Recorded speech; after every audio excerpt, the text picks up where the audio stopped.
Question number जो है 9th class का 8.1 क्वाड्रिलेटरल 2।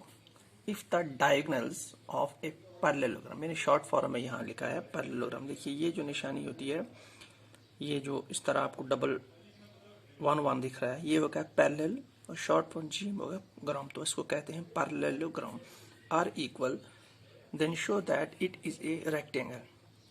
देखिए यहाँ पर तीन चीजें, डायगोनल, पैरेललोग्राम और रेक्टेंगल। और क्वाड्रिलेटरल मैंने आपको पिछले वीडियो में अच्छे से समझाया है कि क्वाड्रिलेटरल वो फिगर होती है 4 साइडेड फिगर। जिस भी फिगर के 4 साइड हो उसे क्वाड्रिलेटरल कहेंगे, चाहे वो रेक्टेंगल हो, चाहे वो पैरेललोग्राम हो, चाहे वो स्क्वायर हो, चाहे वो कोई भी 4 साइडेड फिगर हो, उसे हम नाम देते हैं क्वाड्रिलेटरल। सिर्फ उनके अलग अलग से नाम हैं। उसी एक क्वाड्रिलेटरल में से एक आता है पैरेललोग्राम, और उसी पैरेललोग्राम की एक टाइप है रेक्टेंगल। यानी पैरेललोग्राम एक क्वाड्रिलेटरल की टाइप है और रेक्टेंगल जो है वो पैरेललोग्राम की टाइप है। देखिए पहले हम इन दो में थोड़ा डिफरेंस समझ लेते हैं हल्का सा। देखिए पैरेललोग्राम वो फिगर होती है 4 साइडेड फिगर। देखिए एक साइड, देखिए 2 साइड, ठीक है, 3 साइड और 4 साइड, ठीक है। यहाँ आप देख सकते हैं कितने साइडेड हैं, 4, तो इसे हम कह सकते हैं कि ये क्वाड्रिलेटरल है। अब पैरेललोग्राम क्यों कहेंगे, तो पैरेललोग्राम उस फिगर को कहते हैं जिस फिगर के अपोजिट साइड्स आपस में पैरेलल हों, बिल्कुल इक्वल हों और पैरेलल हों। देखिए अगर ये वाला लाइन आप देखिए, ये इसके पैरेलल है, मैं इसको नाम ले देता हूँ A, B, C और D। देखिए अगर आप AD को देखिए, ये BD के पैरेलल है और इक्वल भी है, तो इसको मैं लिख लेता हूँ 2, यहाँ पर डबल लाइन मारता हूँ, डबल लाइन मारता हूँ, इसका मतलब ये वाली लाइन AD इक्वल है BC के। तो 2 चीजें यहाँ पर, इक्वल भी है और पैरेलल भी है, ठीक है। इसी तरह अगर ये छोटे 2 साइड अगर देखिए DC और BD, ये भी मैं इसको 3 लाइन मारता हूँ, यानी ये और 3 लाइन यहाँ है, इसका मतलब ये इसके पैरेलल में भी है और इक्वल में भी है। तो कहने का मतलब ये हो गया जब पैरेललोग्राम की जब बात करेंगे तो उसके 2 अपोजिट साइड्स पैरेलल भी होते हैं, इक्वल भी होते हैं। चारों साइड नहीं बात कर रहा हूँ, यानी ये वाला इसके पैरेलल होगा, इक्वल भी होगा, ये वाला इसके पैरेलल होगा, इक्वल भी होगा। तो उस फिगर को 4 साइडेड फिगर जिसके अपोजिट साइड्स आपस में पैरेलल हों और इक्वल हों, उसे कहते हैं हम पैरेललोग्राम, ठीक है। उसमें पहली शर्त यह है कि साइड जो इक्वल पैरेलल हों एंड इक्वल भी हो, ठीक है, पैरेलल भी हो और इक्वल भी, पहली शर्त, उसे कहते हैं पैरेललोग्राम। दूसरी शर्त कि अपोजिट एंगल्स जो होते हैं कॉन्ग्रुएंट होते हैं, कॉन्ग्रुएंट या इक्वल्स भी कह सकते हैं। मतलब ये कि जितना एंगल A होगा उतना ही एंगल C होगा, और जितना एंगल B होगा उतना ही एंगल D होगा। ये आपको ध्यान रखना है, ये इंपॉर्टेंट एस्पेक्ट है इस क्वेश्चन के लिए। पहली चीज अपोजिट साइड्स इक्वल हों और पैरेलल भी हों। दूसरा एस्पेक्ट कि अपोजिट एंगल्स, यानी 2 अपोजिट कॉर्नर्स में जो एंगल आते हैं वो भी आपस में क्या होने चाहिए, इक्वल होने चाहिए। ये हो गया पैरेललोग्राम। अब करते हैं हम रेक्टेंगल की बात। रेक्टेंगल जो है वो पैरेललोग्राम की ही टाइप है, पैरेललोग्राम की ही टाइप है। देखिए ये मैंने एक 2 लाइन लगाई, देखिए यहाँ से यहाँ तक और यहाँ से यहाँ तक पैरेलल है और इक्वल भी है। फिर एक लाइन यहाँ से लगाई, पैरेलल है, और यहाँ से ये भी पैरेलल है, ये भी। आपको कुछ डिफरेंस दिख रही होगी, क्या डिफरेंस दिख रही है, देखिए ये शेप थोड़ी सी फ्लैट में, यानी थोड़ी सी टेढ़ी आपको लग रही है और ये सीधी लग रही है। तो आप ऐसा नहीं कह सकते ये टेढ़ी है, ये सीधी है, ये रेक्टेंगल है, ये नहीं। आप इसमें और इसमें आपको फर्क कहाँ से आपको लगेगा, मैथमेटिकली सेंस में एंगल्स का फर्क आपको लग रहा है, ठीक है। यानी आपको जब आपने इसको इस तरह फ्लैटनेट किया तो ये एंगल्स कुछ बना, ये एंगल्स कुछ बना, तो जब इसको सीधा कर दिया तो ये एंगल्स कुछ बना, क्योंकि क्या बना ये आपको लग रहा है, ये आपको समझ आ गया होगा, ये 90 डिग्री का एंगल है। तो यहाँ मैं लिख लेता हूँ ABCD। देखिए इसमें भी 4 साइड हैं, क्वाड्रिलेटरल है, साइड इक्वल भी है, पैरेलल भी है, इक्वल भी है, पैरेलल, तो ये भी पैरेललोग्राम है। फर्क एक चीज का यहाँ, फर्क ये है कि इसके तमाम एंगल्स जो होंगे वो 90 डिग्री के होंगे, ठीक है। फ़र्क ये है कि तमाम एंगल्स जो होंगे वो 90 डिग्री के होंगे। तो रेक्टेंगल उस पैरेललोग्राम को कहते हैं कि जिसके टू अपोजिट साइड्स इक्वल भी होंगे, पैरेलल भी होंगे, उसके साथ साथ सारे एंगल्स जो होंगे वो आप 90 डिग्री के होंगे। तो उस पैरेललोग्राम को हम पैरेललोग्राम रेक्टेंगल कहते हैं। उस पैरेललोग्राम को जिसके तमाम एंगल 90 डिग्री के होंगे उसे हम कहेंगे कि ये क्या है, रेक्टेंगल है। तो यहाँ पर दो एस्पेक्ट फिर भी हैं, इक्वल भी है, पैरेलल भी है, ठीक है। अब अगर हमने फॉर एग्जांपल इसको रेक्टेंगल प्रूव करना है तो क्या करना पड़ेगा। देखिए, अगर हमने सी वाला एंगल को यहाँ पर हमने किया 90 डिग्री, तो मतलब ये भी कितना होगा 90 डिग्री। क्यों? क्योंकि कॉन्ग्रुएंट एंगल इक्वल होते हैं, ठीक है। एक तो एस्पेक्ट पूरा हो गई।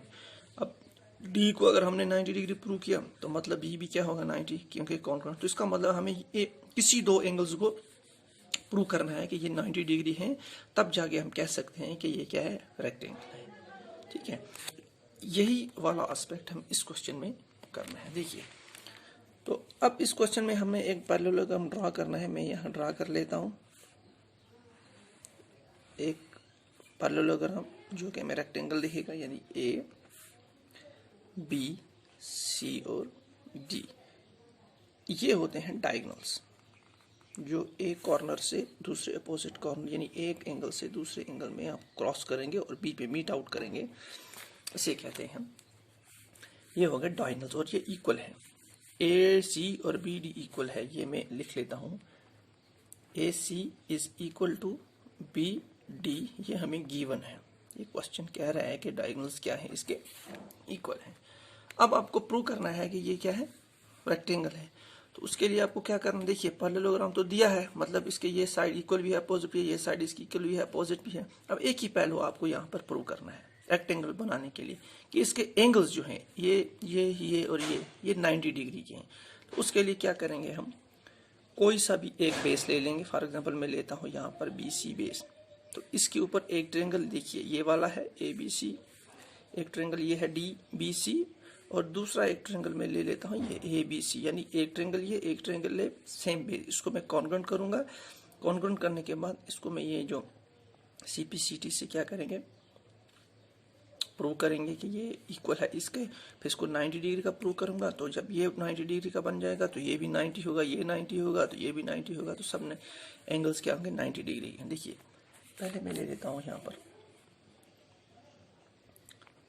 In triangle A B C और डी बी सी में, ठीक है। पहले हम लेते हैं बी सी, चूंकि कॉमन है।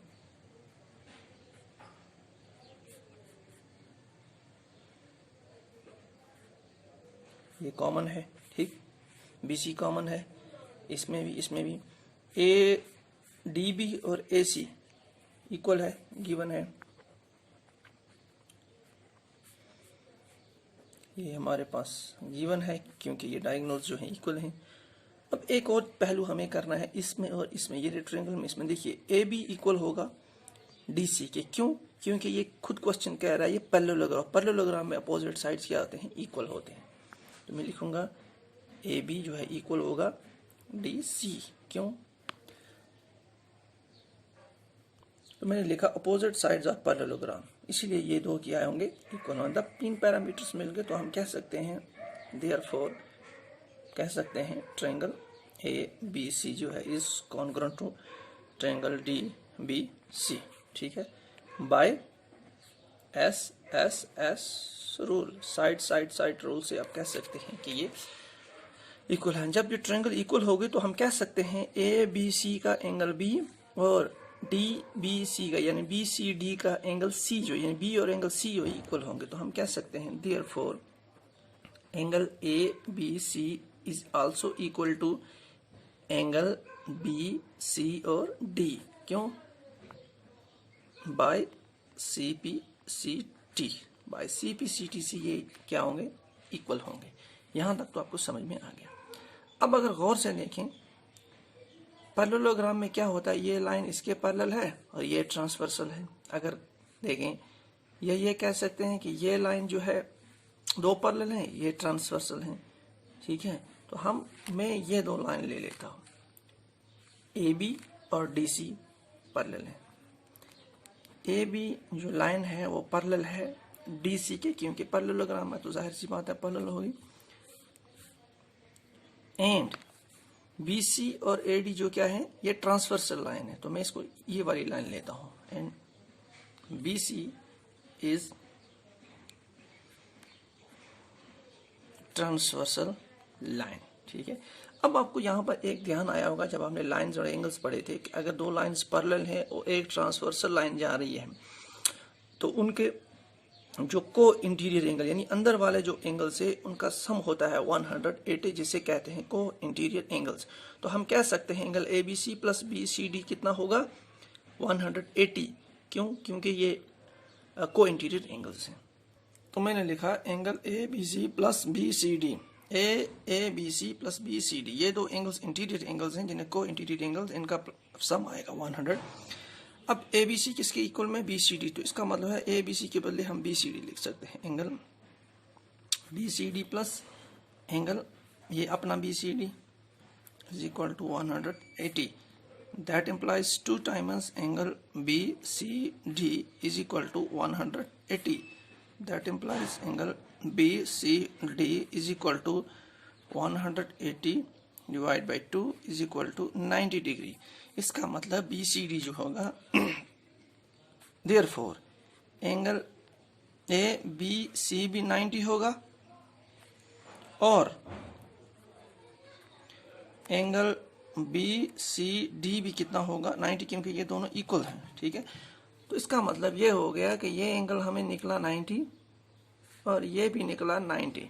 तो हमने आपको पहले ही बताया था कि जो पैरेललोग्राम या रेक्टेंगल होता है इसके कॉन्ग्रुएंट साइड भी क्या होते हैं, इक्वल। अगर सी जो है 90 है तो ए भी कितना होगा 90, क्योंकि इक्वल एंगल्स होते हैं। बी किसके इक्वल है, डी के, क्योंकि कॉन्ग्रुएंट्स होते हैं। तो अब चारों एंगल्स क्या हो गए, इक्वल। तो हम कह सकते हैं देयरफॉर कि इसके तमाम एंगल्स जो है 90 degree, therefore A B C 90 is equal to 90 also। तो इसके अपोजिट कौन सा, ए बी सी के अपोजिट कौन सा एंगल है, ए डी सी।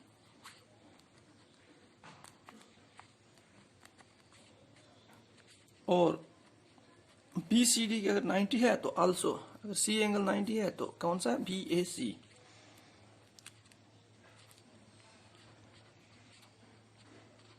क्या हो गया 90, तो चारों एंगल्स क्या हो गए 90, पैरेलल तो है ही।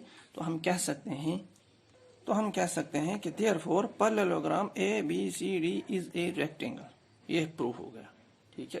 तो इस तरह आप जो है थोड़ा कॉमन सेंस का इस्तेमाल करके या कुछ प्रीवियस फार्मूलाज वगैरह इस्तेमाल करके आप इसको हल कर सकते हैं।